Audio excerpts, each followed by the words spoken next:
Hey, Dave Michaels, I'm all discombobulated here, more so than in 30 years of doing this. More than 30 years of doing everything's all screwed up.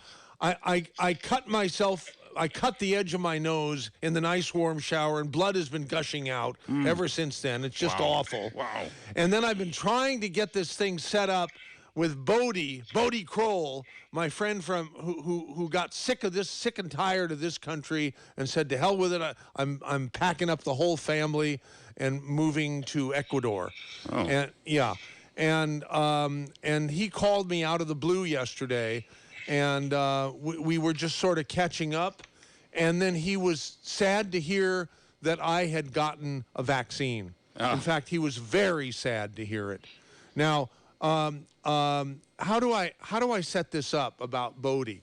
Bodhi, he's a serial entrepreneur. He's one of these guys who does everything, has got to try everything in his life, and does very well at everything that he does. And he was a liberal because he was educated in Berkeley, California. Okay. And I told him about Alex Jones one day. And he decided to listen to Alex Jones, and then he started thinking more like Alex Jones, at least in some ways, right? And lost a lot of friends as a result of it, lost a lot of his liberal friends. Maybe that had something to do with his decision to screw it and go to another country. I don't know. But it's just been a disaster when I've been dealing with, not a nosebleed, but the edge of a nosebleed, right? It's just been a disaster of a morning, and them trying to get the audio path going, and Dr. Wattenburg, is he here too? He's here too. Wow, isn't that exciting? Wow. Yes. Yeah. By the way, Dr. Eric, can you hear all this? Hey, good morning, MZ. Hi. What are you doing shaving your nose? Oh, okay. I didn't shave the nose, but, I was a little sloppy when I was shaving the rest of me, and it nicked the edge of the nose. Uh-huh. And you're a doctor. You can tell me what's wrong with my nose, that it wasn't a serious nick, but it was enough of a nick to cause blood to come from the edge of my nose for the last hour and a half. They bleed like stink. Oh, so. God, that's awful. Did you hear Dave Michaels? I did. No. Okay. Oh, okay. Well, Bodhi didn't hear. Bodhi, say hello to Dr. Wattenburg. Hello, Dr. Wattenburg. Hello, Bodhi. Oh, wait, here. Now I have to hold the microphone, the headphone. Go ahead and say hello, Bodhi, again so he can hear you. Hello, Bodhi. Did I you hear understand Michael's using 100-year-old technology, putting microphones up to microphones. Guys, we're just going to call this the KSCO disaster special, and maybe it'll turn out to be something worth listening to, although it's doubtful at this point. So, Bodhi, why were you so saddened? You weren't unhinged like some people who want to commit suicide. There are people who care about me so much that they think that taking a jab was equivalent to signing my own death certificate. Now you're not that bad, but you were saddened. Now will you please explain to me and our vast but declining audience why you felt the way you feel the way you do? Well, it's a complicated issue, but ultimately, I think if you take the vaccine or you don't take the vaccine, you can divide people into two groups. You either think that all the governments of the world are there because they're only worried about your health and well-being, and the big pharma is only there because they're only worried about your health and well-being, or you have grave doubts about those two facts. And unfortunately, based on the history of both government and pharmaceuticals, I have grave concerns that this entire exercise is not only for my health and well-being, and I have a lot of evidence to support that. And for starters, Doctor, if you can hear me, I mean, you would acknowledge that these are vaccines really do not even meet the traditional definition of a vaccine, and they've been only authorized on an emergency use basis. and they are considered experimental until they finish the experiment in around 2023. Would you acknowledge that as a true statement? I will acknowledge part of that, which is, yes, they're still under experimental usage authorization. We don't know enough about them yet because they're very new. But on the flip side of that, the success rate is very good so far. The technology has been around for 20 years, but it has not been rolled out in the usual fashion for a number of reasons. And we can get into the nuts and bolts of that. So I will agree with your first two statements on a technical basis, but on the utilitarian basis of all of this, I do not agree with you. I do agree. There is a lot of money rolled up in this. Any way you slice it, the money has been huge. Now, was it a grand plan and a scheme on the government's basis to do this? That's going to be up for debate. I really don't have any, wisdom as to how to sort that out. Conspiracy theories abound with all of this. But there's one piece of data everybody needs to look at, and whether you believe it or not, I guess, is going to depend on your narrative and your background. But just look at the death rate in the United States over the last year and a half. Pure and simple, death rate.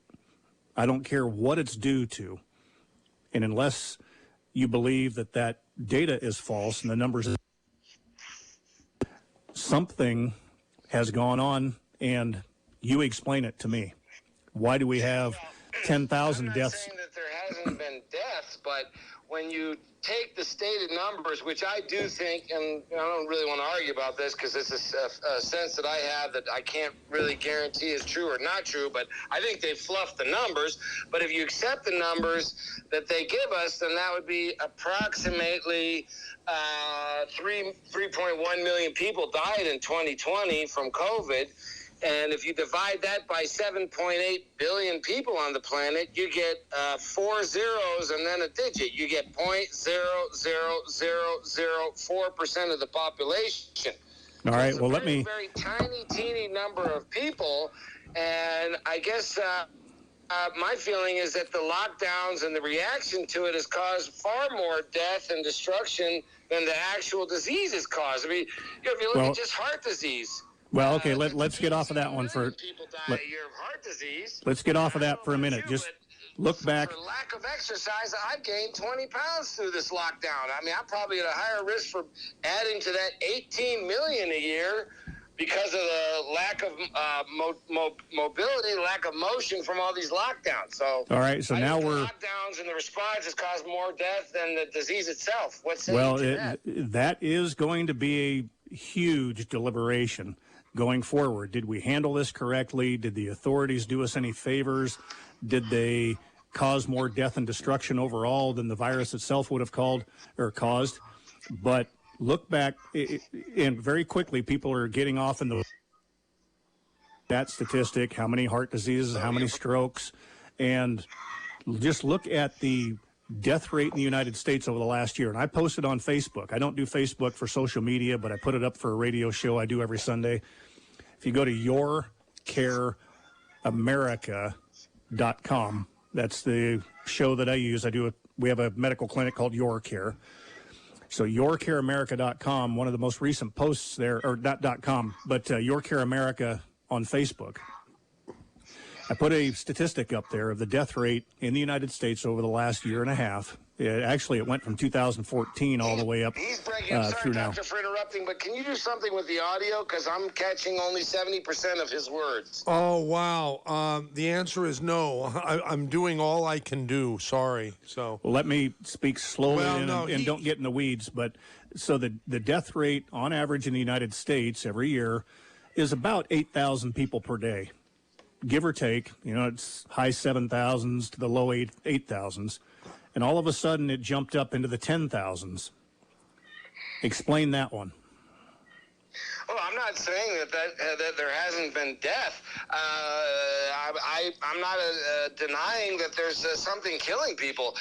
Explain this to me. Why are all the Nobel laureates and PhDs in virology and even the former vice president of Pfizer who have grave concerns over the way this new technology is being implemented around the world, why are they being censored? Aren't the good guys the ones that want information to free flow, and isn't it the bad people that generally in charge of the censorship to squash information? Why is all the contrary information being squashed, like Luc Montagnier, who is the Nobel laureate that discovered AIDS? He has grave concerns and says he believes that the vaccines is what's causing these new variants to spring up. Anytime you introduce an intervention in healthcare, such as antibiotics, there is a risk of enhancing some variants. The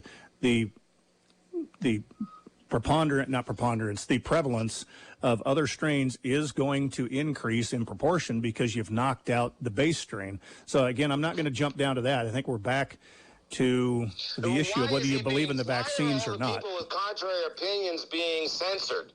Why is that? I am not in the media. I'm not in that realm. I can't tell you why.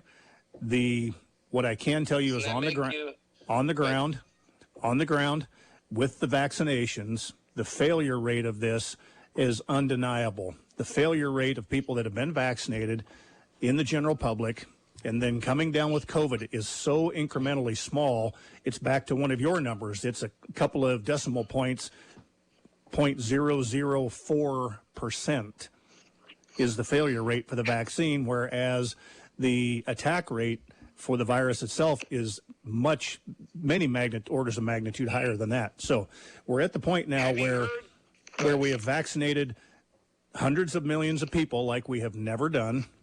There are multitudes of studies ongoing right now with data collection to look for complications, failure rates, success rates, and so far everything points to a very successful, probably the most successful vaccine we've ever rolled out.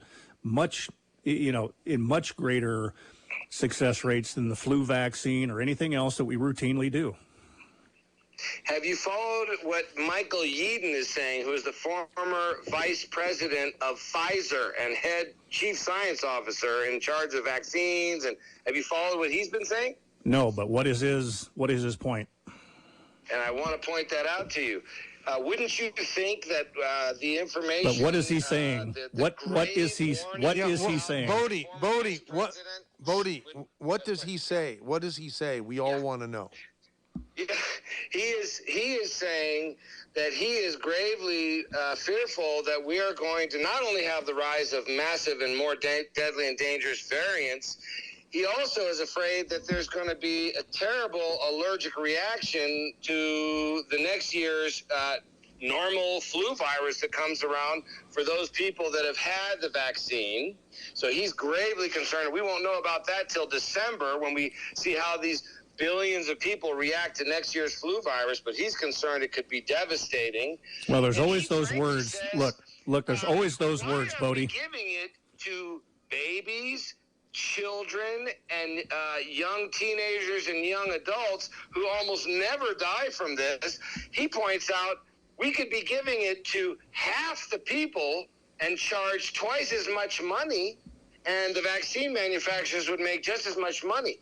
So why are they insisting on giving it to everyone that clearly doesn't need it? Nobody can argue that children die at almost a 0% rate.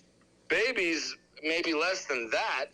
So he says flat out, the fact that they're giving it to millions and tens of millions and hundreds and even billions of people that do not need it, beyond a shadow of a doubt, he says flat out he is fearful this is the beginning of a depopulation agenda. And this is the former vice president of Pfizer, and that information is being suppressed. Now, I can give you the links. You can see him say it in his own words, but he is being pulled from, for instance, YouTube, because YouTube's policy is if you're not in accordance with the World Health Organization's dictates, then your voice can't be heard. What is this guy's background? What are his credentials? This vice president of Pfizer. All right, hang on. I can actually probably read that to you. Hang on, give me a second. Is he an MBA, a business guy, or is he a scientist? Michael Yeadon. Give me a second. I have it here. For those of you who don't know, Bodhi, who's asking us to give him a second because he has the information, or he's calling it up. He's in Ecuador, Go ahead. live from Ecuador. Yeah, and Dr. Eric Wattenburg. Eric is in outside of Bend, Oregon, which is where his clinic is located. And you folks are all where you are. Well, where I'm going with this, Bodhi, while you're looking this up is, for one, why is he the former vice president of Pfizer? What happened there? And what technical background does he have to speak on the medical side of this, or is he speaking on the business side and the conspiratorial side of it all? But again, this is going to be, we are never going to get to the end of this. We are going to, go ahead. We will be in the same boat with this vaccine as we are with every vaccine and the whole anti-vaccine crowd. And it really is going to come down to which side do you fall on about a vaccine. Now, in answer to why vaccinate young people, do you have older parents? And what would you do to protect them? Not even older parents. Do you know anybody in their middle ages that picked up COVID and damn near died from it? We're in a no-win situation where we try to do something to decrease the prevalence of this. It's the same with measles and mumps and rubella and Haemophilus influenza and meningitis and all of these other vaccine preventable diseases. Nothing's 100%, but we know without a doubt that the numbers of those diseases have dropped so dramatically in the last 30 or 40 years, to the point where myself, as a physician for 25 years, I have never seen a case of measles. I've never seen a case of mumps or rubella. Now, I'm not in the hospital in the emergency department. I'm not in the ICU where those people end up. But the numbers of those cases are so incredibly small now. Polio, smallpox doesn't even exist on the planet in the wild sense. I think it's in a laboratory somewhere still. Yeah, Lord help us if that ever gets out. But one just needs to come down on the side of the data and the science. And so far, there is no proof that this vaccine is going to present any long-term problems. Yes, we will see other variants of this virus crop up, and I think the public is being misled because those variants would have popped up on a natural basis, because that's what viruses do. But people are so want to find an excuse to not do something and justify their own position that they will grab onto any association, and yet it may have nothing to do with the cause. So where we are now, we're in a phase now. Let me respond to your question. First of all, I'm going to tell you, I got some of the bio of Michael Yeadon here for you. But I just also want to just have you think on this. You remember the old phrase, don't put all your eggs in one basket? And we're not. The goal of the pharmaceuticals is to vaccinate, as far as I can tell, every man, woman, child, baby, pregnant woman, and then wait and see for a few years how it actually turns out, not what's happened in the first couple months, what happens over the long term. Well, they're not doing, Bodhi, they're not doing this. Injuries and deaths to the VAERS program in the first 3 months of this program than they have in the last 10 years with all these other vaccines. There is so much attention now. An awfully big risk with the entire world population. And also, I want to point out, do you remember the dengue vaccine? That was the first RNA-type vaccine that came out. They had to pull that because practically everyone that then later got dengue and had the vaccine had a terrible allergic reaction, and most of them died.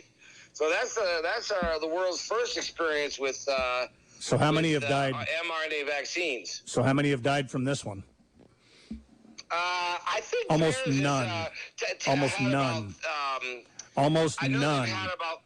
Don't waffle on this one. Severe reactions reported, but they estimate only 1% are reported, so it's probably hundreds of thousands. In fact, but let me read any you severe Michael, reaction is going to be he's a reported, and former, there's no evidence of that. CSO of Pfizer, Chief Science Officer, founder and CEO of Ziarco.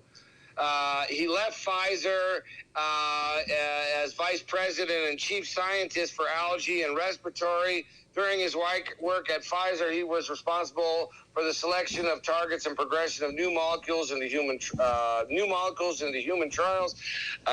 He developed and his unit developed inhaled and oral NCEs. I'm not sure what NCEs are. Maybe you know, but they showed positive results for clinical trials for asthma, allergic rhinitis.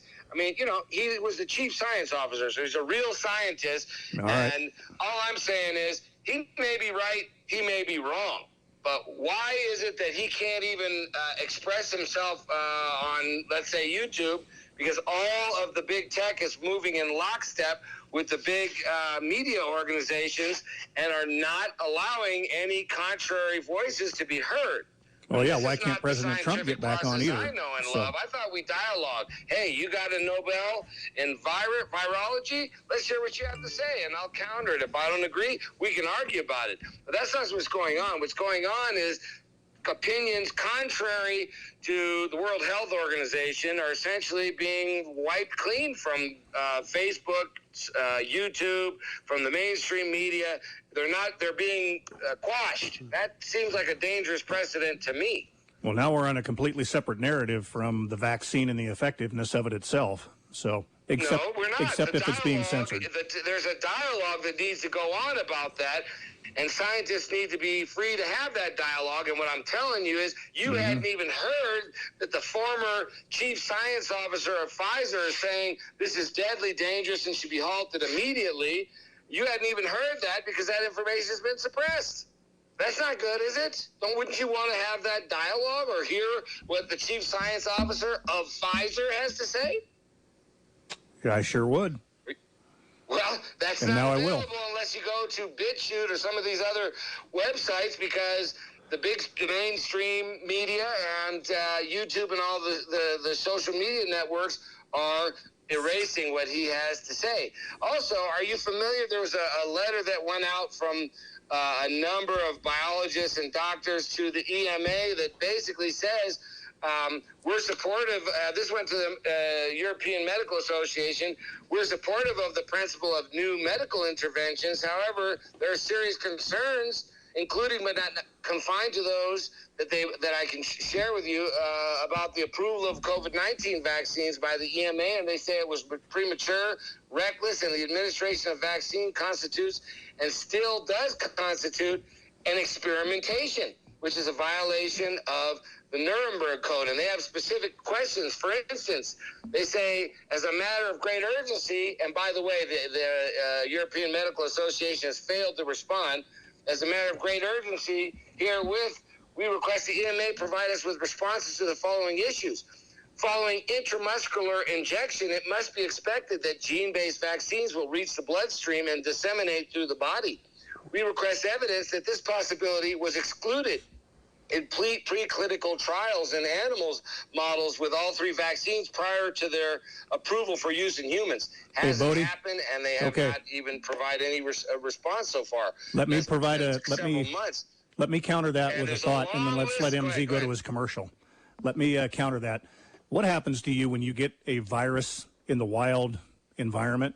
When you get a cold virus or you get a flu virus, what happens to your body? It attaches to your cells and begins to trick your cells into reproducing more of the virus, because the virus cannot reproduce itself. It only can reproduce with the aid of a cell that has DNA in it. And every bit of that virus goes into your cell. Every bit of it. Every bit of DNA, RNA, messenger RNA, every protein, every surface protein on that goes into your body. This vaccine is one tiny bit of messenger RNA that your body uses to make one specific protein, spike protein, which you build up an immune response to. It is that Where are the clean antibodies? and that simple. Why doesn't it produce any antibodies if people that get it can still get COVID? There are a few people whose immune systems don't react to it for whatever reason. We have failure rates and everything. There are plenty of people who walk right through a whole cloud of influenza or any other virus and don't get it. So there are some people that don't respond. But the fears that this little minuscule piece of messenger RNA, this is not DNA, this is not genetic code, this is not anything that's going to go back into your genetic system. This is one little piece of paper that says make this protein. This protein will be made in your body if you get infected with the coronavirus. It will be made orders of magnitude more. That's how the virus reproduces. So we get a small reaction to it to a few days. There are people who have allergic reactions to any number of things in the environment. And so far, the background of all of those allergic reactions, the sinus venous thromboses in the young women, the background of those numbers is about what we've been seeing since the vaccine was been rolled out, and that's why they've gone ahead with it. So we are in unknown territory. Hold on, we're in an unknown territory right now, where the need to do something for this before we wiped out way too many people over 65, which is what this thing has been doing. Yes, the children almost have no reaction to this virus. It's a cold virus. For the vast majority of people on the earth, it's a cold virus. But unfortunately, it is very deadly in our country. And people out there listening, everybody knows somebody who had a severe reaction to COVID and was otherwise healthy. So why does a common cold virus seem to be so virulent and so deadly to a certain part of the population? And that's where we are. You know, no bureaucrat, no pharmaceutical company, and pretty much nobody on the face of the earth would stand back and say, it's okay, let's just kill 20% of everybody over age 70 and let this thing run its course. But that's what it's amounted to. And so we're in a very undesirable position. What do we do about it? And we are going to hold on. I'm going to refer to it as a vaccine, since it does not fit the classical definition of a vaccine. It is not that is BS, Bodhi. Different. Bodhi, that is it's BS. New technology. What is a vaccine? A vaccine is when you put attenuated or dead virus into the bloodstream. No, a vaccine is something to elicit an immune response in your body to prevent you from getting infected. They changed that definition in the last couple of months. They keep changing it. Okay, because we didn't have the technology before. Bodhi, I'm not going to let you go down that road. Bodhi, hold on, you are full of crap. Bodhi, you're full of crap right there, and you are biting off and taking all of the naysayers. A vaccine is a vaccine no matter how it gets into your body or how it's developed. A vaccine simply elicits an immune response in your body. And it doesn't matter if it's whole virus, killed virus, a piece of a bacteria, a piece of mRNA. Is it something that got pricked into your skin like allergists do? It does not have to be just virus like we use for the flu shot or for the Tdap or the tetanus or the diphtheria. Those were all technologies we had at the time. We simply have a new technology which is so much cleaner. All of those other vaccines were the whole organism, the whole virus or the whole bacteria, broken up chemically with God knows what chemicals, broken into pieces that hopefully made it incapable of causing disease in you, but exposing your body to all of that crap and the garbage that was in it, in the hopes that you would generate one or more antibodies that would help you avoid infection in the future. And what we've done now with technology is we are able to synthesize one very small little message, 1/1,000,000th of what would go into a normal vaccine, and yet generate an immune response to just that one protein instead of the multitude of proteins that your body would see in a normal vaccination. So what's wrong with that? If you've ever had another vaccine, your understanding is wrong. It is producing antibodies. Saying that will stop you from getting COVID, so you don't get antibodies, and you can still get COVID, and many people have. Bodhi, no, you know what the failure rate of Bodhi? That it's going to cause the rise of these variants. What is the failure rate of this vaccine in people who have been fully vaccinated? What is the rate of those people actually coming down with COVID? Can you tell me that one? If you can, then I can. you're being disingenuous. No, I'm not being disingenuous. disingenuous. Until 2023. No, we It's already in the know middle that. Of an experiment. We already know that. You can't possibly know the answer to that. Bodhi, we do We're in know the middle that. of the experiment. It's only been out for 4 months. And we can already look at the rate of people who have been fully vaccinated and what is their rate of coming down with COVID compared to the people who have not been vaccinated. The failure rate in 3 months. the failure rate in Oregon. Nothing. That's why Bodhi? this is an experiment. You cannot tell me. How about this? How about them saying it's safe and effective when the experiment isn't over? That's not fair. That's a lie. You have cannot say it's safe and effective when they admit that the experiment Bodhi, won't be over till 2023. How the can you full- say it's safe and the effective full- when we're 3 months into a 2-year experiment? The full 2-year experiment is ongoing, but we know very quickly within a few weeks of people getting vaccinated, we can take a population of people who were not vaccinated and compare them to the population of people who were vaccinated in the same community, same environment. All of the other demographics look just the same. And the failure rate in Oregon has been about 650 people out of 1.3 million vaccinated people. The attack rate for COVID otherwise has been about 5%. So the failure rate. Okay, well, then Bodhi, tell me let me this finish. then. Let me finish. Let me finish. Let me give you the number. Wait, he wants to finish. Nobel laureates that I'm listening to are gravely concerned that there's going to be there's the potential over the next 2 flu seasons that there will be a terrible mass reaction, violent allergic reaction for the vaccinated who then get the wild version of COVID this coming December. What percentage of the people that are vaccinated are going to have an allergic reaction this December? Tell me that. We don't know, and I don't know what allergic reaction you're referring to. There is talking no about the same evidence. one that happened with the dengue mRNA vaccine. They got the vaccine, and then they had immune-enhanced response, or essentially a terrible allergic reaction. The vaccinated died when they encountered dengue in the wild. So I asked you, what percentage of the people are going to have that immune-enhanced response this December? And you correctly answered, you don't know. We don't know. That's the problem. But and how we're many- going to vaccinate the whole world and wait till December to see how many allergic reactions we're going to have. I don't doesn't know. seem like a good plan to me. Hey, well, nothing is guaranteed in life. And so far, this vaccine, they've rolled it out very carefully at first. They didn't see much problem. They expanded it to bigger populations. Still no problem. We're down to the teenagers now. Still no problem. And there is no guarantee that this thing's going to be long acting. I mean, the flu virus, the flu vaccine, we have to get every year because things change.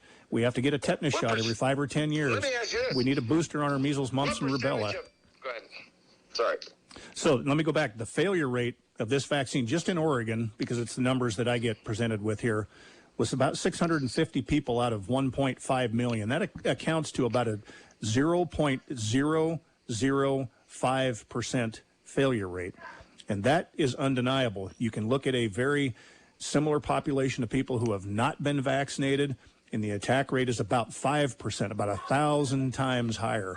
So all the data right now. What percentage of them die? Almost none. What percentage of who? Of the attack rate of the people that actually get COVID. Exactly. So that's a separate debate. What Bodhi, the percentage separate. of that 5% people die? Very few, and they're almost all old with 3 other infirmities. Yes or Okay, no? but are you going to allow them to die when there's something you could do? That's the existential question here. Is are we as a society? I suggest that even Fauci said in 2008 that hydroxychloroquine was extremely effective when treating SARS-CoV-2. Forget hydroxychloroquine. That's proven to not be good. Hey, Bodhi, you're getting very. MZ, I think it's time for a commercial here. We don't have any commercials. Oh, you don't? Good. No. Okay, cool. So Bodhi's now taking off on tangents that have nothing to do with the discussion now, here. hold on. Here, go ahead. Repeat it, Eric, please. I think It's you're getting hard for me to hold everything up to each other. My muscles, my weak muscles are atrophying as we continue this show. Well, if you need to take a break or do some other, station kind of stuff, you can put the phones down for a minute. But and then you guys can just talk. Well, Bodhi won't be able to talk because he requires my arm and my muscles to hold the damn iPhone up to the microphone. And then the other hand is required to hold the headset up to the microphone of the phone, and it says switch to video call. Do we want to switch to a video call? No. No, that'll make a bad situation worse. Yep. So I'm going to cancel that. So anyhow, I don't know what to do except say continue. There's no commercials, and there's no one to play the commercials anyhow because Dave is handling people in the. That sounds weird. Dave is taking care of people in the callers. Dave Cave. Sure. So Bodhi, I'm not saying I have all the answers. I'm not saying I'm 100% confident that there's not going to be some catastrophic outcome with this thing. But from what I've seen as a professional, as a scientist, I was in genetics before I got into healthcare 30 years ago.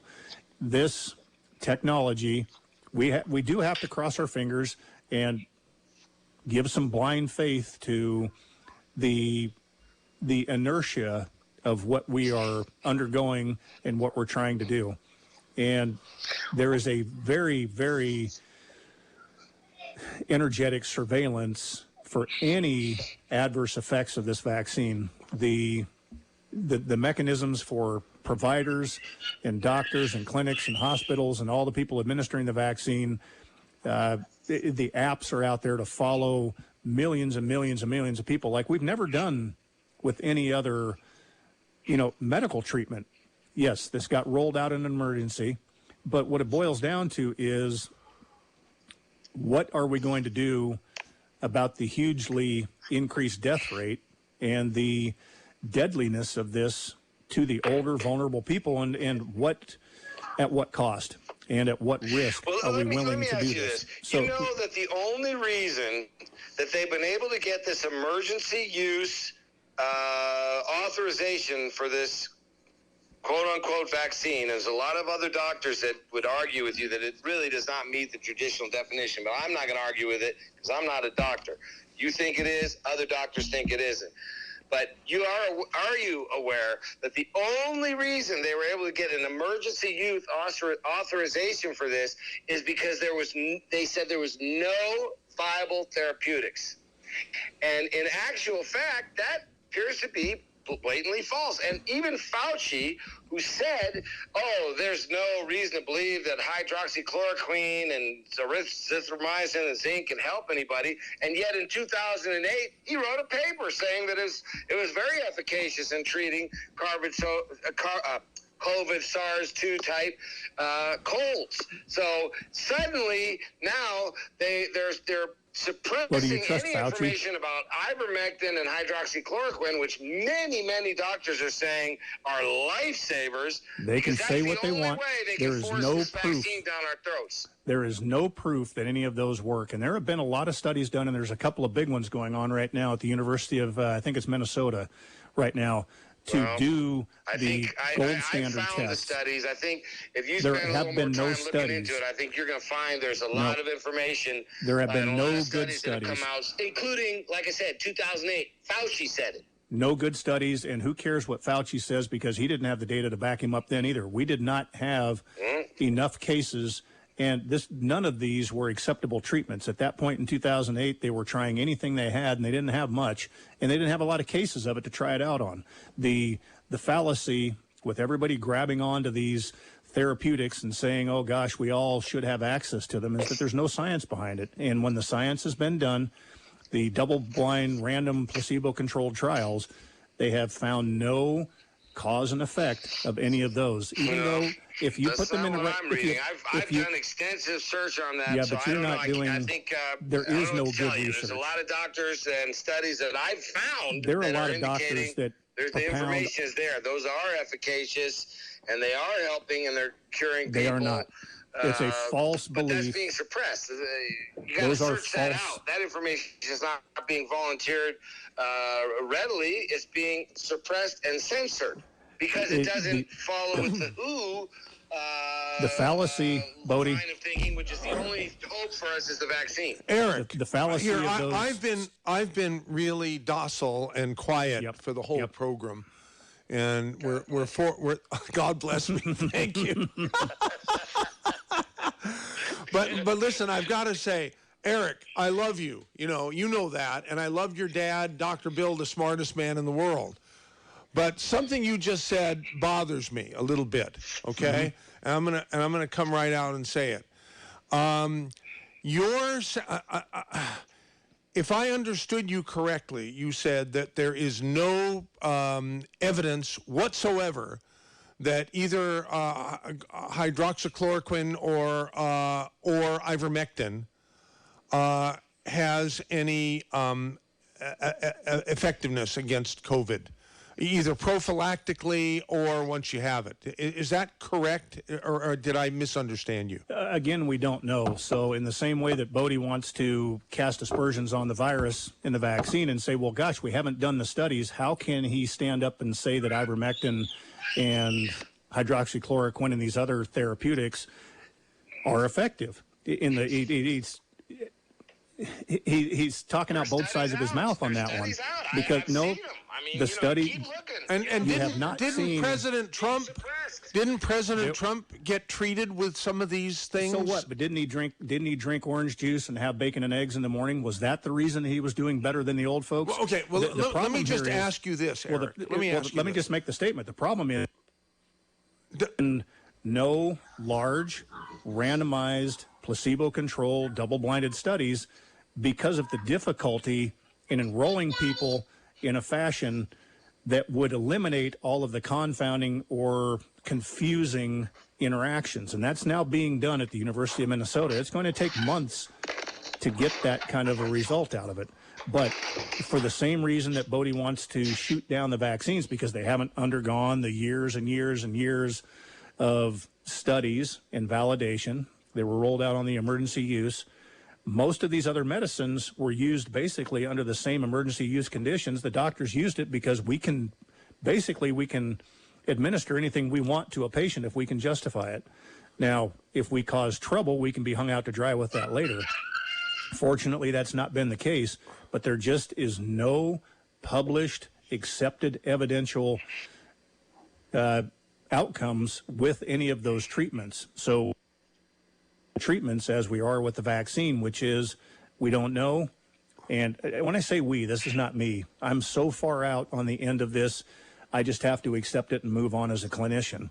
I'm not anywhere near the research. Doesn't it seem plausible, in fact, quite plausible to you, Eric, that because of cha-ching, because of follow the money, oh yes, that something real simple would be simple and inexpensive, would be quashed by big pharma, by big business, by big tech, who are in cahoots, who are in the pockets of the Chinese Communist Party and others. Doesn't it seem plausible to you? Oh, absolutely. Not even plausible. It's very likely. Those forces are certainly in play all the way from the bottom to the top. But the other side of it is, what can you hang your hat on, and what can you stake your reputation and your professional license on? And so far, nobody has produced a study on either end, with the vaccines or with the therapeutics for people that have it. 2 or 3 just while we're talking you found hydroxychloroquine and azithromycin boosted survival of ventilated COVID-19 patients by 200%. New study finds there's a plethora of them, so that's not true. You have to those are papers people have written. What about doctors? Those are not a disinformation agent, but even CNN says there was a study that showed there was a boost in survivability with patients, very sick patients on hydroxychloroquine. Studies are out there. Anybody can publish a paper, but those papers have not withstood the scrutiny of what I said, the double-blinded, placebo-controlled, totally randomized studies. The problem with any of those papers is those are observations. Those are coming out of a hospital somewhere that had 100 COVID patients, and they decided to treat them all with hydroxychloroquine, and they looked at their outcome numbers. But what is the hydroxychloroquine? Was it the azithromycin? Was it the remdesivir? Or these other monoclonal antibodies? Which ones of those actually, which ones of those actually had the cause and effect? Or was it a selection bias in that the people that were, hold on. Yes, some of them are observational studies, but those are illustrative, and they have done the comparison where they do just hydroxychloroquine, they do hydroxychloroquine with azithromycin, and they do it with all three. They've done the comparisons. Yes, I've seen it. A comparison study is an observational study where they happen to treat one population one way and another population the other way. The problem is they have not gone down to the base level of it and said, okay, out of these 1,000 people, 500 of you are going to get this and 500 are not, and those populations look exactly the same, and are they willing to let the 500 die that don't get the treatment? That's the problem, is that they are aggressively treating everybody, and then they think they have good outcomes. Was it the medications or was it the population they're studying in the first place? And they cannot make a definitive statement on that yet because they haven't done those studies. And that's the problem here. And who wants to get the placebo? When they do those, if you even think the other one is going to help you, I know I'd rather give me the hydroxy and don't give me the sugar. But how do you exactly? But when you do that, if you treat everybody with those, and then you look at your outcomes compared to the outcomes at another hospital or in another country, how do you know what the real differences in the treatment there were? And that's the exact same situation we're in with the vaccine right now. So if you're so concerned about the vaccine being so bad because the studies haven't been done, how can you be so supportive of a treatment that you think works, but the studies haven't been done? So that's where we are. I like, for instance, that hydroxychloroquine has been used for 80 years. It doesn't matter what you like. 3 billion doses have been Bodhi, given. that does not matter. I don't like the idea of giving a brand new biologic agent to the entire population of the world. And by the way, doctor, if you had a 6-month-old baby, would you be willing to put it into a study to give it this new vaccine? Because about 7,000 parents signed up to give their 6-month-old to 12-year-old to be tested on this. To me, that's Nazi stuff. I mean, who gives their 6-month-old baby up when a baby can't even get COVID and die? Would you do that? Are you that confident that you'd put your 6-month-old baby into the experiment to see how it works out?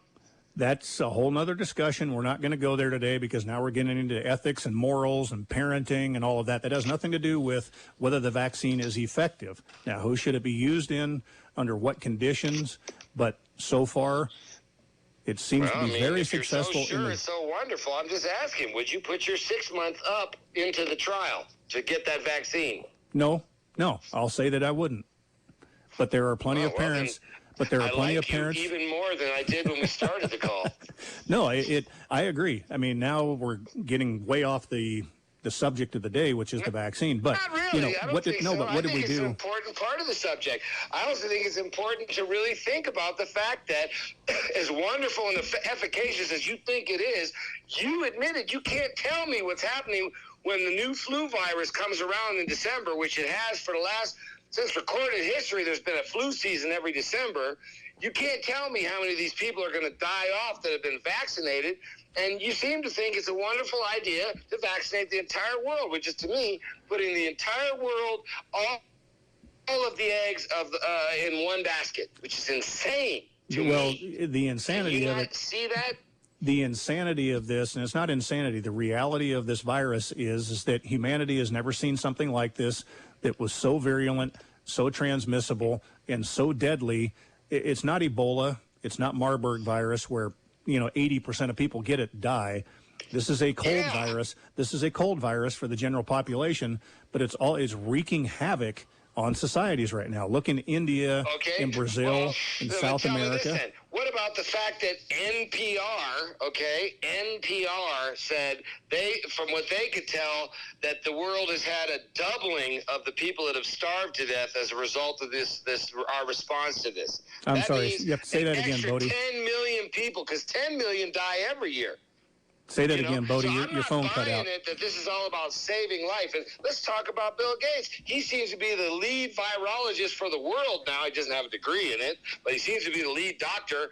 Boris Johnson just placed him as the head of the medical response for the G7. And, he seems so concerned about saving lives, and yet, from what I can gather, it would for $30 billion a year, we could have saved the 10 million people that starve to death every year, and we only lost 3 million this year to COVID. Why aren't we doing something that could really save lives? And what if we just had a campaign to improve people's heart health? We could drop the yearly rate of heart death from heart disease from 18 million to 12 million if we just drop that by 25%. That's more people. Why is it that all of a sudden the most important Bodie, you're getting thing way in the off the world track again. is those 3 million dying from COVID when there's so much we could do to save lives around the world? I'm not sure if I'm believing that. I also know what the big pharma model is. Did you follow the lawsuits that came out of the Robert F. Kennedy, the nephew of JFK? He just won a landmark lawsuit against big pharma. Did you follow that case? No. Okay, well, let me tell you, I saw a long interview that he gave on that, and it's shocking what he found out. First of all, he proved, and the government had to admit, that over the last 30 years, they were supposed to be doing studies every year to show what the safety and efficacy of all these new vaccines, and it's gone from a small number of vaccines to now 70 on the schedule. They had to admit that they hadn't done any efficacy or safety studies, and that all they had done was be a cheerleader, a marketing wing, and an enforcement wing for big pharma to force all these kids to get those vaccines. What he further showed is that due to the fact that they have no legal liability for any injuries or deaths, cannot be sued, they make about $1 billion a year in the U.S. alone on every vaccine on the schedule, which means they're making $70 billion a year with these vaccines they're forcing all the kids to take. The shocking thing is that he found out in discovery, in their documents, just like when the big tobacco companies, we found out in discovery during those lawsuits that they knew damn well they were killing people with cigarettes while they were hiring doctors to tell us to smoke. So during that discovery process, they learned, or Robert F. Kennedy Jr. learned, that the big money is not in the vaccine sales. In their documents, they acknowledge they make $500 billion a year treating the injured. There's approximately 6 different infirmities that can come on from a vaccine. Well, so MZ, out of the we're going to run into the top of the hour here. vaccines, that means there's over 4 We will be running that. So I think we need to refocus this and wrap up the hour here. Now wait a second.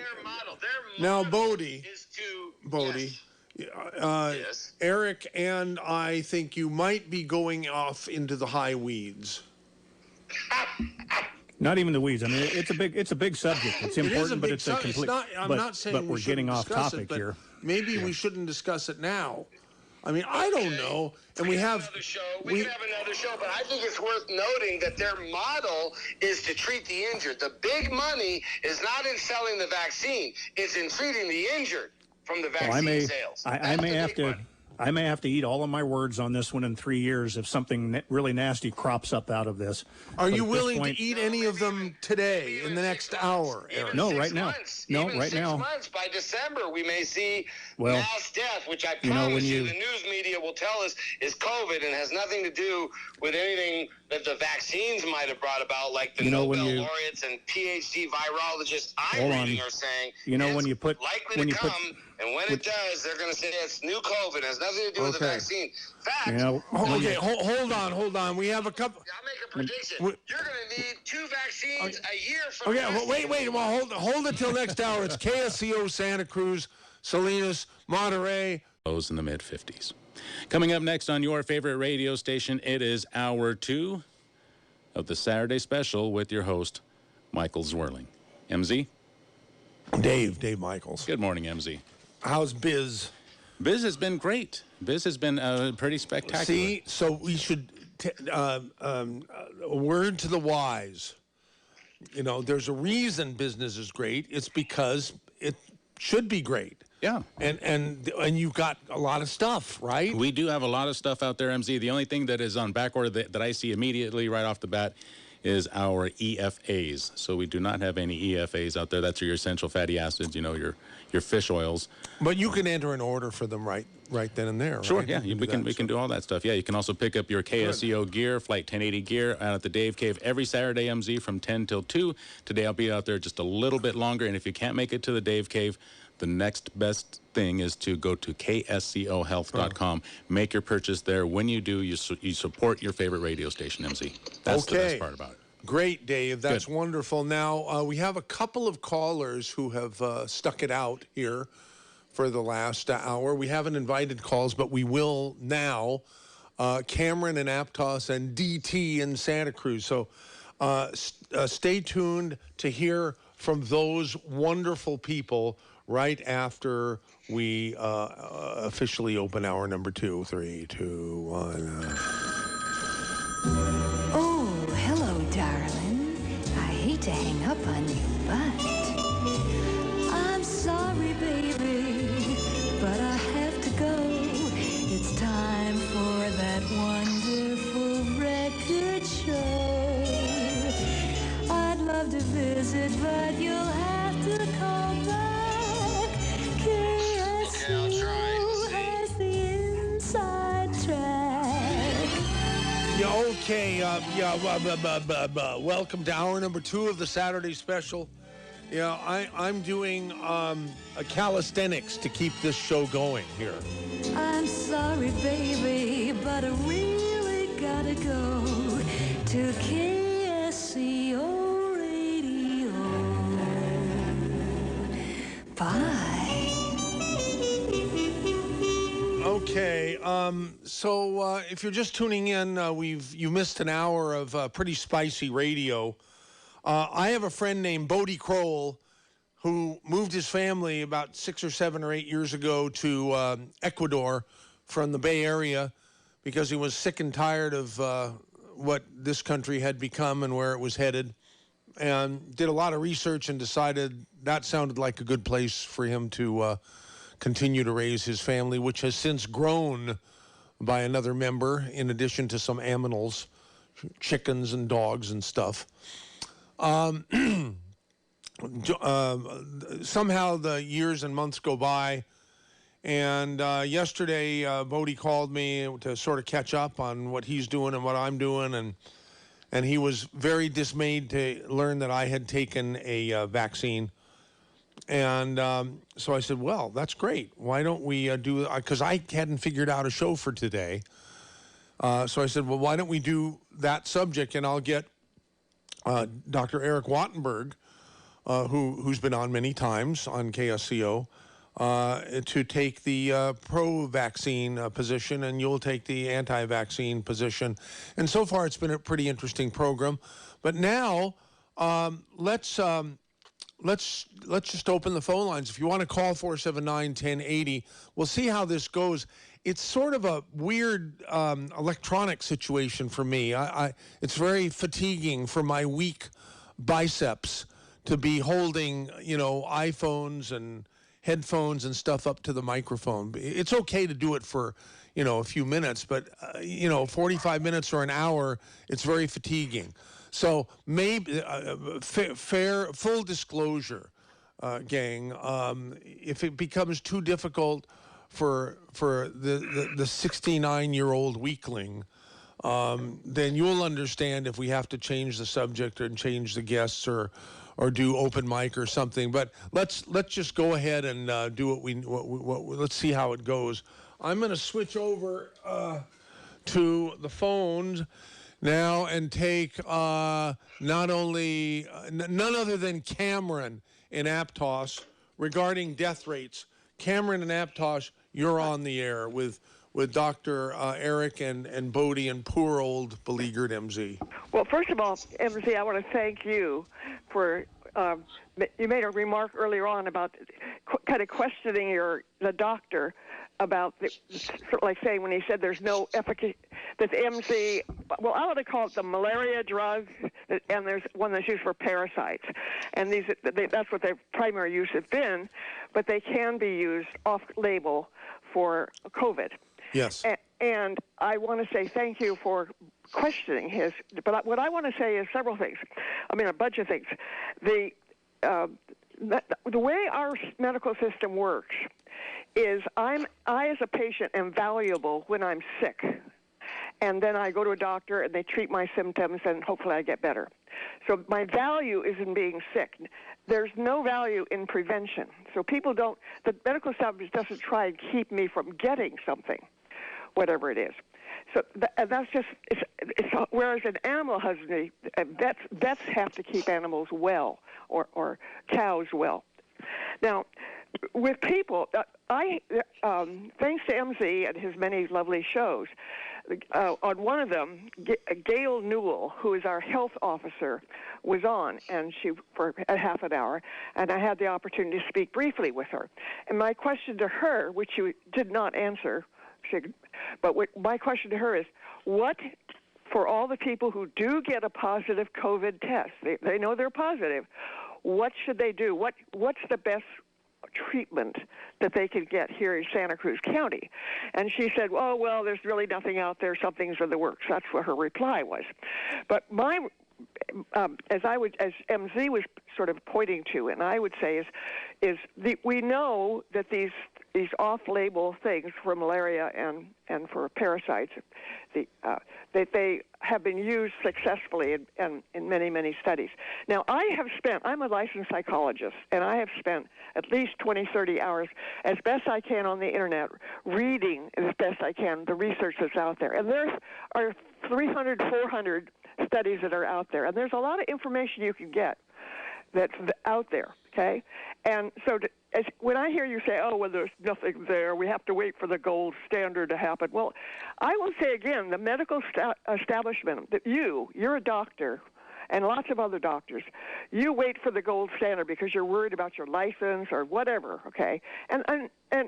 But for the people that get COVID, and as Bodhi was pointing out, there's going to be a lot of people, a lot of resistance, certainly in Santa Cruz, to getting the vaccine. I mean, they're already saying the demand for getting a shot has dropped precipitously and will continue to. So there's going to be all these people that just aren't going to get the vaccine. So in my thinking, it's much better to educate people to say, look, if you have these symptoms and you test positive, just like having a baby aspirin in your medicine cabinet, you should be ready to consider the following: of contacting your doctor and taking one of these medications with a antibiotic, and by the way, the studies that are with AZ, with the I call it malaria drug. It's easier for me to say. The studies are that, I read one thing that collapsed 350 studies down to 7. 5 it worked, 2 it didn't. In fact, the death rate went up. And I haven't been able to read those yet. But with a couple of studies by that dear Fauci, okay, the death rate, well, the malaria drug works best in the early stages, like when people first get it. It's very poor and has bad effects or death on people who are, once they're hospitalized and having to need oxygen. It does not work there. Whereas the other drug, the one that's used for parasites, has a better history of working across the length of time in terms of how it works. So these two things work quite differently.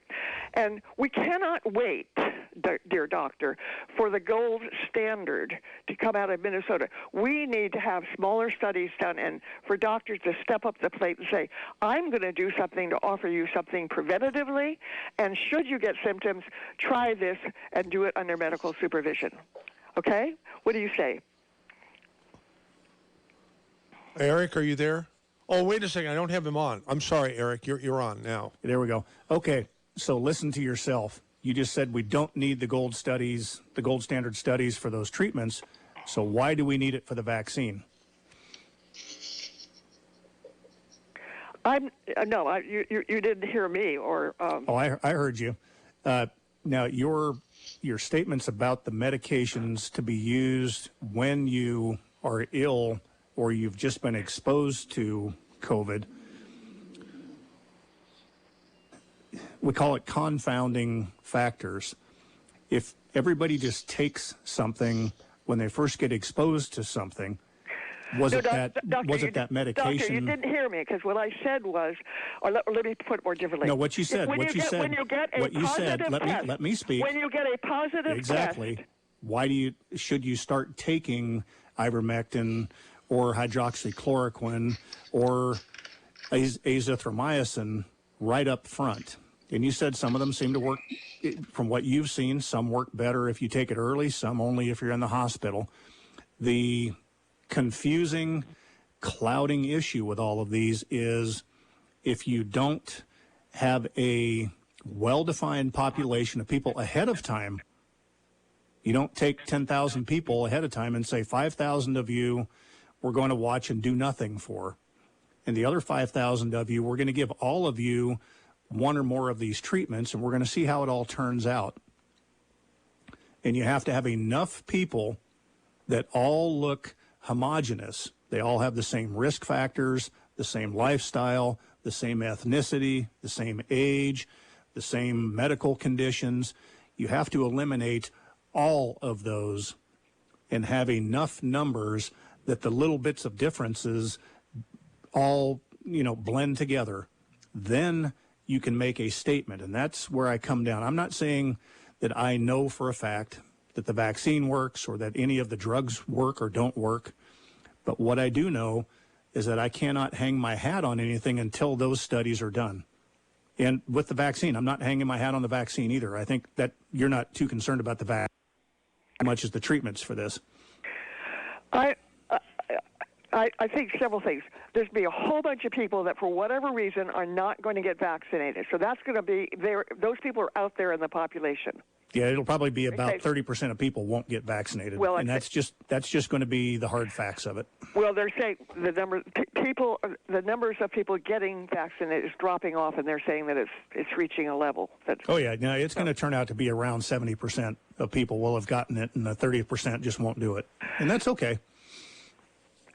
Well, for the people who do get it, and they have grandparents that are older, it would probably be best for the older people and the people that get it to consider having one of these medicines in their medicine cabinet. No. And why? My answer flat out is no. So, why? So they just die off and be part of your 10 million? Do you go into the doctor for sinus problems, congestion, bronchitis? Have you been to the doctor for those? And what do you do for them? Well, I know that about a year... Because this is a cold virus. This is a cold virus. Antibiotics should not and have so far shown no improvement, and they have no reason to be used. That's azithromycin. Wait. Well, hold on. You call this a cold virus. It is. Do you know what COVID? Do you know what the coronavirus is? It is a cold virus. Is that COLD you're saying? Yes, okay, it's a common... Wait, hold on. I say this is a kill from China virus, and it's very special. You can say what you want. And it was made in a lab, and and more that information supporting that is coming out. Sure.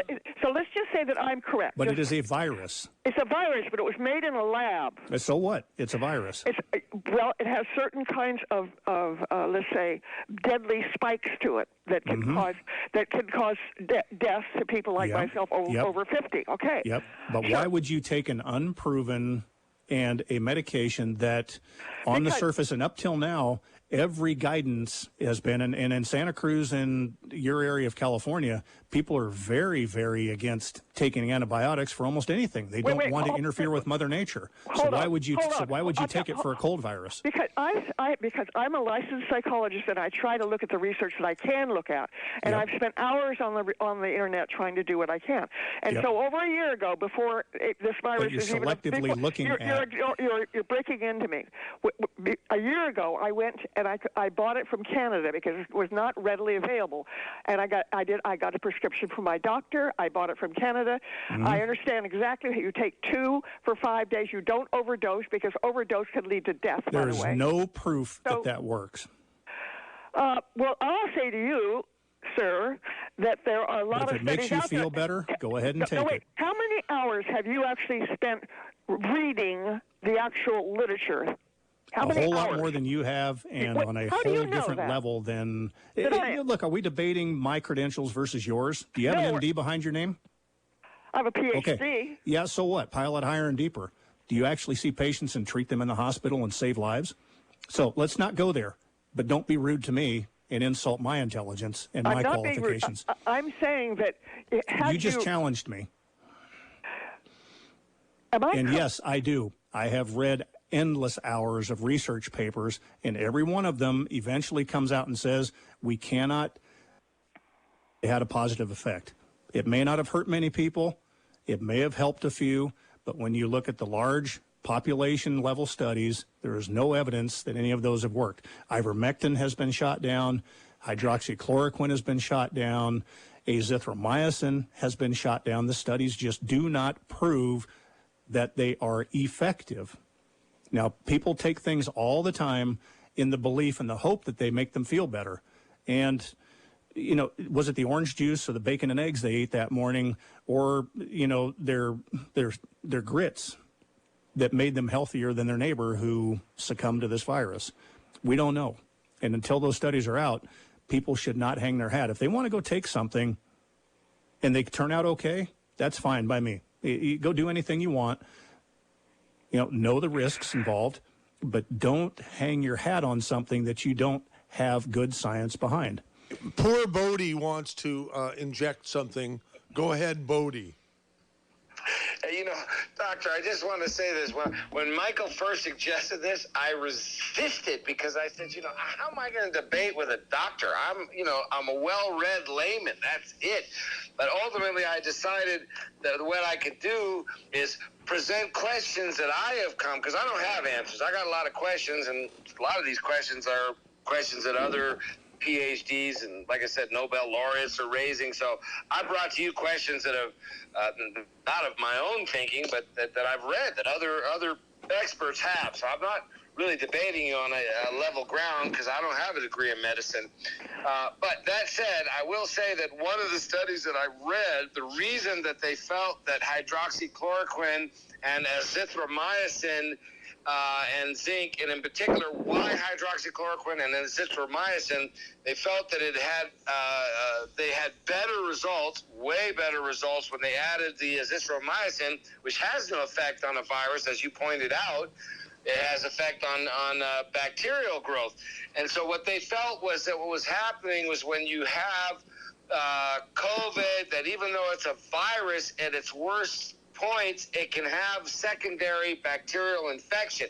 And that is why they found that the most efficacious thing in these observational studies was hydroxychloroquine with azithromycin, and apparently the zinc helps it get into the cells somehow. So that is the answer to your question, why they're using azithromycin, is because they believe there's secondary bacterial infection.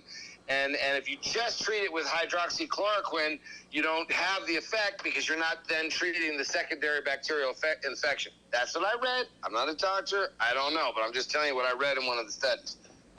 And that would make complete sense, and I agree. But there's also out there for inappropriate antibiotic use.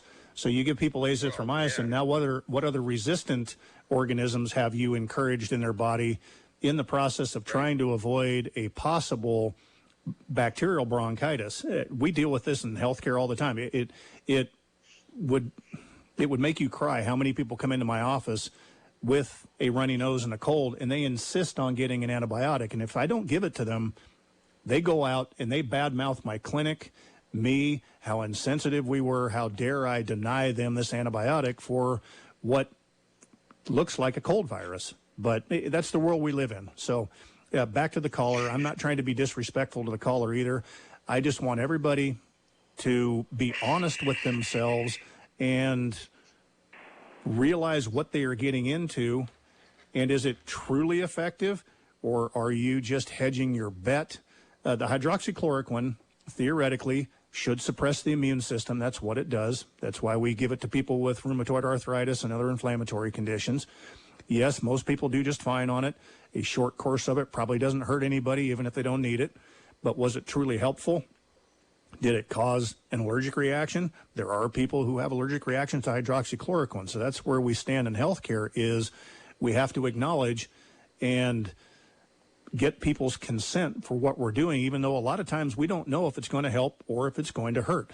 And Lord help us if there's a bad outcome with it, we get hung out to dry with nothing to stand on. So, okay, let's want to thank Cameron and Aptos for her thoughtful call here. Let's go to DT in Santa Cruz. DT, you're on the air. Oh, good. Thank you. Can you hear me? Yes. This is DP. Yep. Hi, DT. You're on. Go. Okay. Thank you. MZ, I think you're great. Dave's great. And thank God for Dr. Wallach and Tangy Tangerine. It makes me feel so much better. Great. But what I wanted to say, kind of get back to the premise of this whole issue this morning. How do we know if we have COVID? And I'm going to answer that. The way we know if we have COVID is we use a thing called the PCR test. And I'm sure the doctor and everybody else is familiar with PCR test. Now, if we look, and I think this will clear things up for a lot of people, okay? If we look at the CDC's own website and we look at the timeline, we can see that prior to the election and for maybe a month after the election, like maybe till January, the PCR test was run at about 35,000 to 40,000 cycles, okay, because it's a mass spectrometer type test. Okay, so now the creator of the PCR test, and if you give me a second, I have looked up, I think his name's Mullis, stand by. Anyway, the creator of the PCR test, right here, PCR test is flimsy, says inventor and Quartz Frontier. Mullis, M-U-L-L-I-S, won the 1993 Nobel Prize in Chemistry for his invention of the PCR test. He died mysteriously on August 7th, 2019, months before it was used to diagnose the SARS-CoV-2. Regardless. Okay, so you can read all about that. But the thing is the inventor of the test says the test is flawed. And what he went on to say, if you read that study, it would say that you could detect the virus, any virus, in anybody if you turn the levels of the mass spectrometer up high enough. Okay, so what we see when we look at the CDC website, when we look at the timeline, we notice that after the election, they came out and publicly said, and I think Fauci even said it too, they said they're reducing the cycle rate to 25,000. And now we see that nobody has the virus because the entire premise of the virus, the fear of it, everything about it is due to improper use of this PCR test, leading to improper diagnosis and panic. And if you look at the timeline, unfortunately, it coincides with everything else that's been going down. I knew this information, okay? I knew this information over a year ago, all right? So, you know, and then I just watched it, and oh, look at that, they lowered it, and sure enough, well, you can look at the graph, the cases just dropped like a rock. So this thing seems fishy, and people need to really look into it, stop arguing with each other. Why not investigate it more? You know, I bring up Jim Jones. Jim Jones, he didn't just tell people to drink Kool-Aid just on one old day, okay? He did like Kool-Aid drills every day. They were constantly giving those people Kool-Aid. And then one day the Kool-Aid had poison in it. And I'd just like to conclude by saying slightly different than the premise thing is that the Cleveland Clinic just released a major study about the efficacy of hydroxychloroquine. And the same thing with the ivermectin. It was obfuscated at a critical time, unfortunately, and it probably could have saved a lot of lives. And the same with this PCR test thing. So that's what I would like to hear Dr. Wattenburg respond to. Thank you for hearing me. Okay, go ahead, Eric. Hey, thank you for your call. That has been a concern for people. There's been a lot of attention over how many cycles do you run the PCR. So polymerase chain reaction, there's another similar test called the nucleic acid amplification test. You may have seen either NAA or NAAT. So all of those use a little machine, if you will, that replicates all the DNA, but particularly tries to target the viral DNA and see if you can pick it up. And so there's been controversy over how many cycles, were they running too many cycles and picking up such low levels of virus in the general population that it looked like we had a lot more cases than we truly did. That's all open for debate as well. I can tell you that we asked this question of our lab at our hospital here a few months ago, and they gave me the data ever since we've been doing these tests, and the positivity is not the same. So it doesn't seem that the number of cycles seems to be a huge issue. And where you have to go, back again, I try to go to things I can hang my hat on. Go look at the number of people who are. You can go right to the CDC website. It's right there. Yep, but hold on. So how do you explain the extra 2,000 deaths per day in the United States? What does that do? What does that do to? And secondly, there are many other tests Well, now. a lot of the deaths have been reported. Hold on. They've been reported as motorcycle Hold on. I accidents listened to you very, very patiently. Okay. All right, sir. Now the other But tests. you're spreading disinformation. No, you are spreading misinformation. No, I am not. You can go look at everything I just told you right on the government website. That is fine, but did that make a difference? Did the number of cycles change anything? The other thing you need to look at. It changed a lot. Hold on. It changed The other the thing whole you need to look election. at. The other thing you need to look at is the other tests that don't use PCR at all. They use antibodies. And what's the percentage of those? The percentage positivity rate has been about the same. If you pick your patient population, you test people who are ill, the positivity rate is just about the same with those antibody nasal swab tests, the quick 15-minute tests that we do in the office, as it is with the PCR. The PCR actually comes up negative much more often because it is much more specific. So Which they turn the cycle rate down. Again, no, Yes, it was changed. So what are you looking for? Are you looking for less positive results, or are you upset about the number of positive results? All I want is accurate, truthful results. Okay, and what I'm telling you is the guy that listen to me, sir, please. The guy that invented the test, who won the Nobel Prize in chemistry. Okay, long before this technology. The test can be. He said the test can be misused. Well, they're still using the technology, obviously, Any because they're test can using be it right now. misused. Look, he invented the technology for doing the PCR, not this test. Now, he came out, I don't know what statements he made about this test, and I can't debate it. Go look it up. I'm not you should in the... look it up. You have a responsibility to. So are you telling me that the test is You bogus have a and don't use it? Hippocratic oath. I don't say that. I'm not saying anything like that. I don't have. Either we use it or we don't. Either we use it and believe it, or we don't use it because we don't believe it. This is what I would say, sir. I would say using the same government website, the death rate. Do you trust the government? Look, I trust them as much as anybody else. Okay, it's the only thing that we have that's common ground because there's so much propaganda and obfuscation, and then people. I think I didn't agree with anything that nurse said, but I do know that doctors and nurses argue, and she did make one good point. Let me address your concerns about the test. Is fine if you go from a cycle rate of 34,000 down to 27,000. What does that mean? It means you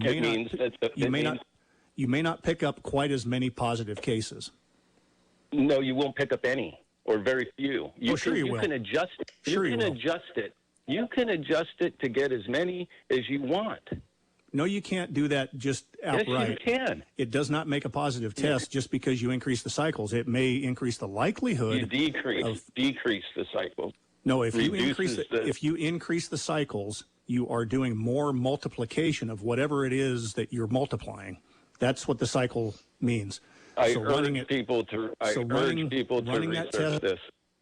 Cycles will pick up smaller levels of whatever you're looking at. In this case, the COVID DNA. Okay. The If you PCR run- test if you has run- been the basis for this whole thing. Now, If you what run I'm trying to fewer get cycles- at, I don't want no. to debate this with you anymore. People But what can are look you it up trying for to get themselves. at? I'm trying to get at, no, okay, listen. If the death rate is a certain number, okay, and Bodhi was getting at it, he was doing a fairly decent job of pointing it out. The death rate is so low that the pushing, and it's pushing, Okay, it's now pushing. you are There's never been anything crossing over. Now this- we're not talking about the test anymore. Now we're talking about the ethics, Why- and the morality, why is it- no, it's and the not. politics Why is- involved. Okay, I see your point, but they're commingled. No, they don't okay? necessarily go together. Let's talk about the test, or what are we doing with the test? We talked about the test. I talked about the test. And I you're told misleading you. the population about your statements No, regarding I'm the not. test. No, So I'm what not. does People need to decreasing do the their own cycle? research. What does decreasing the cycle, the number of It cycles? What does that decreases do? the number of positive. It decreases the number of positive test results. Good. That's what it Good. does. Okay. Now, is that a good thing or a bad thing? That's a bad thing, depending on the timing and No, the fear. you don't that's understand applied. why they decrease the cycle rate. They decrease the cycle rate. Why to did they decrease the cycle rate right You after decrease the election? cycle rate Explain that to me. to increase the accuracy of the test. With any test, and this is where So then you're experience- saying hold that on, it was let me fear talk. mongering Let me before talk. that because they No, were using the let me higher talk. rate. Just let me finish my statement. When you Okay, decrease I will shut up. when you decrease the number of cycles, you decrease the likelihood of coming up with an inaccurate false positive test. Too noisy on your end. Okay? So, but decreasing the test cycles down to 27,000 does not decrease the utility of the test. It just increases the accuracy because you have less false positive tests. So they're trying to do a good thing and be honest with the test and not overstate the numbers of what they think are positive COVID tests.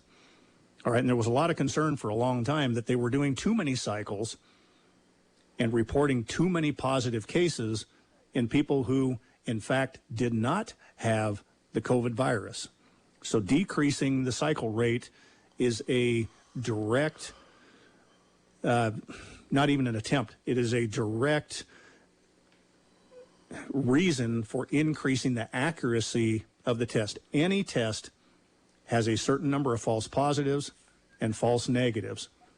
If you don't do enough cycles, you don't pick up the virus. And so you let a person who's in fact infected with it walk around the society shedding virus and getting people sick because your test didn't do enough cycles to pick it up. Now, if you do too many cycles, you might pick up a little piece of garbage that looked almost like the virus, or maybe it was a cold virus and not the COVID virus, one of the other coronaviruses. And if you run too many cycles, you are likely to get a false positive test. And now you have quarantined that person for 2 weeks, everybody around them, you've shut down the school district, and you've overstated the number of true COVID tests. So I'm trying to dispel your fear that changing the cycle rate was a bad thing. I understand, sir. I think you made my point. Wait a minute. He was saying Hold it's on. being used in a political manner. It's being used in a political manner. They dialed it down after the election so that they could, look, COVID rates are going down. They dial it up, they dial it down. It can be used to create mass hysteria. You dial it up, more people are apparently sick with the virus. So it's been used in a political manner is what I think the caller was saying. And it was been adjusted down. Down goes the rate of COVID infection. Adjusted up. Again, so it can again, be we're used getting- as a political tool by simply adjusting the cycle level. And Caller, is you that your you point? just stated it. Now we're getting into the politics and the ethics and the morality of it, and not the science. I just don't want people to go home thinking Okay. that dialing down the cycle rate is a bad thing as far as being accurate with the test is. Don't confuse those two They issues. should have done it. They should have done it a year ago. All right. Time to move on. Thank you, DT in Santa Cruz. Can I say? Let me say one thing. Let me say one last thing. And can I please? Go ahead. Okay. I just wanted to say that, in conclusion, I think this is an expensive shell game with people's lives and a lot of money on the table. And I think that we need to be very, very careful as a population. Thank you very much. Thanks, DT. Okay, here's Bill in Rio and Del Mar. let me make a statement there. I completely agree. We've got the politics, we have the money, and what we do have is a dramatically increased rate of death in this country in old people from a base as high as 10,400 in December and January. And the very politically uncomfortable decision is going to be, what are we going to do about it? If a politician just thumbs their nose and says, we don't care, the AARP and all the old people would come out and get them recalled and thrown out of office because they were letting old people die. The other side of it is, if we go to the extent we've gone to now with this, with vaccines and the shutdowns and the masks and all of the distancing, then you've got the younger people complaining at the expense of protecting the older people. So, yes, we're in a very uncomfortable political, moral, position where what do we do? And what happens is your politicians are never going to err on the side of offending the older population, because those are the people that vote, and how dare you let grandma die? So okay, Bill in Rio Del Mar, you're on with 2 comments about vaccines. Well, my actual comment, because there have been so many great calls, thank you, Bodhi, and all the other people that called in, and they were much more knowledgeable and eloquent. I heard something the other day, and this is going on in families all over the world, where you try to talk about things, whether it's, the vaccines or whatever. And depending upon where you got information from, the other person will listen, or they'll just shut you down, because they're putting all of the weight on the information on who is this person or where did you get this source. And what was pointed out to me was, if a serial killer were to tell you that 4 + 4 = 8, that wouldn't make it a lie. And so what I hear is person after person is calling in, and they are rightfully concerned. And we're not talking about something like a vaccine that's going to go to 1,000 people in a small country we've never heard of. This is something that they want to roll out for all of humanity. So you'd think that there would be real gravity towards that. And yet why is it we have to trust science when it comes to that? But then when someone points out that hydroxychloroquine with zinc has been very, very effective, and as has ivermectin, and ivermectin, it's my understanding, even in when people are gravely ill and far advanced in the virus, that there has been success. To say, oh, no, we must wait. This is what I've found out just being Joe Q public, okay? Facebook kicks you off. They absolutely shadow ban you if you mention hydroxychloroquine. They are stricter than from what I see. They're much more lax as far as people with kiddie porn than they are. What is it that's so dangerous to their agenda about ivermectin and hydroxychloroquine? And just my last question is, I would just like the doctor, if he can cite any scientific studies about the dangers of ivermectin or hydroxychloroquine, because it's my understanding that more than 1 billion people have taken these drugs over a period of years. And I haven't been hearing about horrible side effects or death rates or anything like that. And what the psychiatrist had mentioned is, why wouldn't you want to have a bottle of hydroxychloroquine if all of a sudden something hits and you've got people who their only answer is to put you on a ventilator? So thank you. I have my supply and have had for a long time. I want to get a supply of ivermectin, and I've been fully vaccinated. Yeah, okay. The terms conspiracy theory. Everybody who questions the mainstream media or big pharma, you immediately, you're vulnerable because they just hit you with another conspiracy theorist, or you're an anti-vaxxer. Well, I don't think that this has anything to do with being a pro-vax or an anti-vax. If the stuff they're putting in us turns out to be bad, that's what it is. If it turns out to be good, that's what it is. But I haven't heard anybody that's been very, very convincing that, oh, don't worry, we're fine. And I've heard your guest about an hour ago say you have to trust science, and then about 5 minutes later it was, as a clinician at the end of the day, you just have to kind of trust God and move on. Well, when you're vaccinating the whole world, when you're vaccinating my grandkids, no, I want to know. And once again, I think a lot of people listening in now are starting to wake up, and they're starting to notice that anything that questions this main narrative, I mean, you got LeBron James saying, bro, get the vaccine. You've got people offering you donuts. They're offering you, I was at CVS the other day to get a prescription for my wife, and they're giving a lottery for a cruise if you'll just get vaccinated. There's just something about it, like DT said, that just smells fishy. Wow. And I personally, this is Dr. Wattenburg, I personally think, yes, that we are probably pushing the vaccine too hard now in a young population. Those people probably don't need it if you look at the numbers. Can we afford to back off, take time now, watch the older people that have gotten the vaccine and see what crops up in them?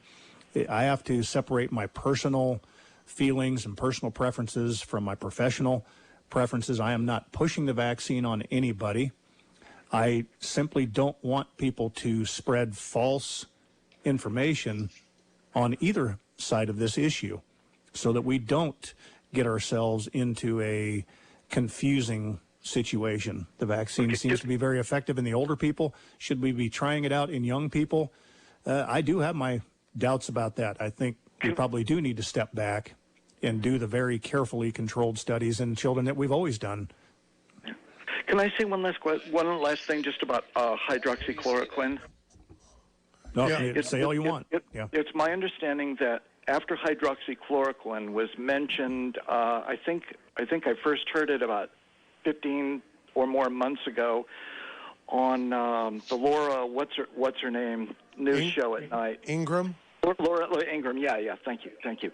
And about this thing called hydroxychloroquine, and the doctor in France was having some wonderful results, and everyone got all excited. And then Donald Trump mentioned it, and immediately a report came out, the Lancet report, about how dangerous hydroxychloroquine is. And it's my understanding they have since completely retracted it. But this is not made widely known to the public around the world. You have to really dig to find information like that, and everything after that, going after hydroxychloroquine, was based on that one phony Lancet report. And I think when they get to the bottom of who sponsored that report, when you start to look, as the saying goes, you follow the money, and these people, there are connections, with Gates and the vaccine manufacturers, and there's a lot of people in our Senate right now that are very, very serious about wanting to get to the bottom of former President Obama and Bill Gates and Dr. Anthony Fauci's participation in gain of function on viruses. And it's my understanding, in layman's term, gain of function means you take something and you make it more lethal, you make it more contagious. In other words, you weaponize it. So I don't know. I'm just another person out there that's we're just trying to find truth, and we find that we get shouted down and we get called conspiracy theorists. You get kicked off of Twitter. You get kicked off of Facebook. And I was trying to buy some hydroxychloroquine the other day, and I felt a little bit, other people are more resourceful, I'm sure, but I felt a little bit like when I was 15 and my buddy and I were trying to get a guy walking into a liquor store to buy us a couple of beers. I mean, it's not easy to even get a prescription. You're right about what you said, caller. They suddenly, as soon as Trump said it, there was a most incredible smear campaign about how it was so dangerous, when in actual fact, Hydroxychloroquine is one of the best tested, most widely used drugs in the history of mankind. I think it's close to over 2 billion doses. It's saved so many people from malaria. It is literally the most used drug in the history of drugs. And it's just the number of people who have had bad reactions to it is so tiny. But as soon as Trump said something, oh my God, the danger that they wanted to make you think was associated with it, and that's just simply not true. So the caller is right on the money with that. Okay, we got to move on. Thank you, everybody. We have a full board. We're going to get to as many as possible. But here's Amy in San Francisco. Amy, you're on the air. Hi. So Hey. first, I thank you, Bodhi, and give a very, very interesting question. Also, thank for the doctor, give a very convincing and the explanation, answer the question. I just want to talk about a small fact. 3 weeks ago, I was planning to traveling to Canada, also driving to somewhere else, Canada. Then this outbreak started in India. And that time in the United States, we didn't have abandoning the air fry people from India. So I expected that maybe in 2 weeks, and San Francisco going to have outbreak. And Canada maybe, because they both have a lot of Indian immigrants. They all escaped from India and they coming to for the vaccine. Because over there was no vaccine and also was very expensive hospital expense. And actually is no hospital bed available. People just die on the street. So anyway, so I had to cancel the plan to travel because I expected in 2 weeks, San Francisco gonna have outbreak. And but it didn't happen. The reason is San Francisco, 75% population had the vaccine. And things work. Compared with San Francisco, my brother lives in Edmonton in Canada, and they only have 20 to 30% people have vaccine. So they had the outbreak. And the case immediately jumped up. The hospital has no bed. He used to work for the university hospital, so he knows it's a fact. So then they shut down the border. So what happened is 2 weeks before both countries shut down the border from India, the airplane, and they have 55,000 passengers arriving in San Francisco airport and 25,000 passengers arriving in Edmonton airport. So the difference is San Francisco, 75% vaccinated. In Canada, 30% vaccinated. So one started outbreak. They shut down another 3 weeks. They're not going to open. They already want to open on July 1st, which was their Independence Day. And now they're not going to open. They wanted to, but the United States said no. So that's the story. I just want to say, I believe in the vaccination, of course, it's experimental, will have a side effect or whatever. But that's from that small fact, I think it works. Yeah, the proof is in the pudding. Yeah. Wait till December and we'll talk about proof. Okay, Bodhi. December, All right. when that new flu vaccine, when the new flu virus comes through, the regular old winter flu, let's see how people do then. That's what we're waiting for. All right. Thank you, Amy in San Francisco. Can I Here. ask the good doctor a quick question? Yeah. I want to read to him a question. Well, wait. Here. By a number of PhD virologists to the European Medical Association. Yeah. Can I ask the doctor his thoughts? It's sort of rude to. I'd love to, but there's less than 5 minutes left, Bodhi, and we have people still on the line who've been waiting a long time. Take him. I'll Yeah, listen. Lynn and Felton, you have a question for the doctor. It might be the same one Bodhi wants to ask. Hopefully it is. Yeah, I don't think so. So is Eric still on the line, the doctor? Oh, yes. Yeah. Okay. So my question has to do with if a person has an autoimmune disorder already, what could be the ramifications of getting this vaccine that is supposed to suppress the immune system so you don't have this like rampant inflammation response? If you get the virus, if you get COVID, your body's going to put out an immune response, right? Can you repeat the first part? I had a glitch somewhere. Okay. If you already have what? So if you already have an autoimmune disorder, for example, Hashimoto's, thyroiditis, Sure. There's other serious ones out there. I've read on the CDC website where it says if you have one of these disorders that you should not get the vaccine. Well, What's concern your knowledge is about that? the concern is we don't know whether the vaccine is going to be effective or is it going to trigger another autoimmune flare in your body. As people with any of those autoimmune diseases know, many things can trigger another episode of the inflammation, and we just don't know enough yet. So there are plenty of contraindications and cautions out there to not give the vaccine to people that might have. We're watching. There are going to be plenty of people with those conditions that get the vaccine, and we're going to watch that group as well to see if they develop, adverse side effects in excess of the natural background level of those in society. So we don't know yet. I do know there are plenty of people with autoimmune diseases that have decided to get the vaccine because they don't want to get sick and have their immune system not be able to fight off the virus.